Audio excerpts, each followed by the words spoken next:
El programa dedicado a los ciclos es un programa también sencillo en el que podemos ver los ciclos que estamos hablando.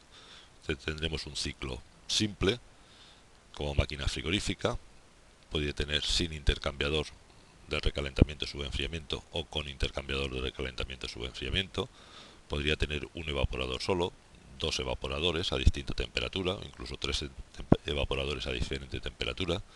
Podríamos tener un ciclo doble de inyección directa, un ciclo sin intercambiador de recalentamiento subenfriamiento, con intercambiador de refrigerante, con inyección parcial, con inyección total, y dentro de ello pues podríamos tener con algún evaporador a otra temperatura intermedia, la presión intermedia, con otro a la temperatura entre la intermedia y la baja, o incluso uno superior a la temperatura intermedia.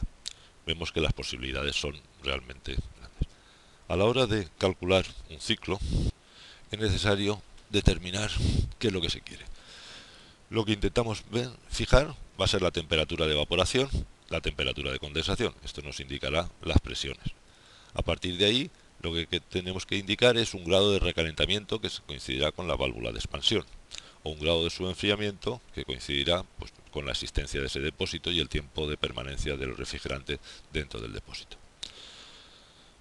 Seguidamente, lo que también debemos de especificar es un recalentamiento no útil desde la salida del evaporador hasta la entrada del compresor, y unas pérdidas de presión en la línea de aspiración y pérdidas de presión en la línea de descarga. Unimos dentro de esta pérdida de presión tanto la pérdida de presión en tuberías como en el evaporador, o presión en tuberías más en el condensador.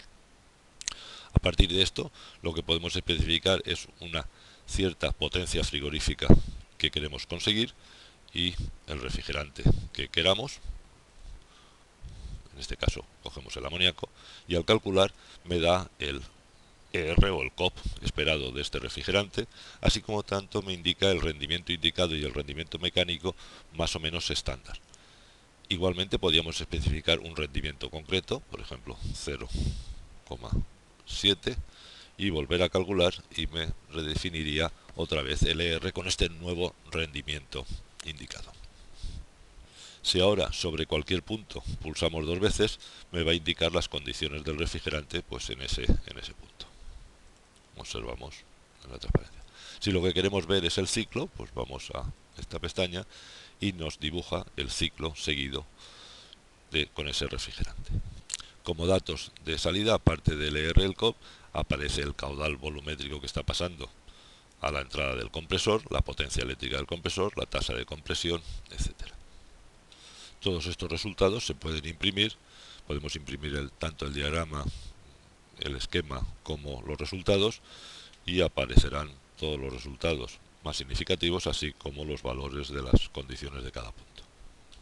El ciclo, como observamos, se puede complicar mucho, con muchos evaporadores a diferente temperatura. Por ejemplo, este está a 10 grados, a una presión intermedia correspondiente. Esa presión intermedia la consideramos estándar, por lo tanto será la raíz cuadrada de las presiones superior e inferior del sistema. También podríamos fijar una de ellas mediante la temperatura intermedia de este depósito, una temperatura de menos 20 grados, menos 10 grados.